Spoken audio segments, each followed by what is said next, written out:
Nga pagluto ay kainit. Kinanglan nato ni siya nga atong haplasan para dili mapagod.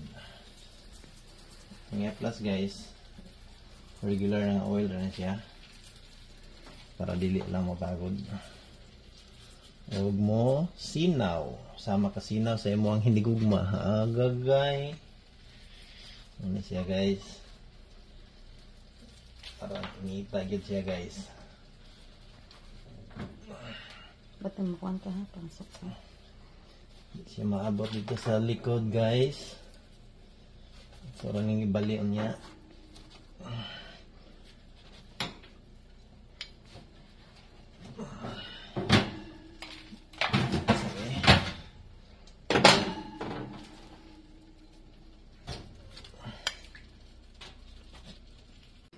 Bakal na ikan.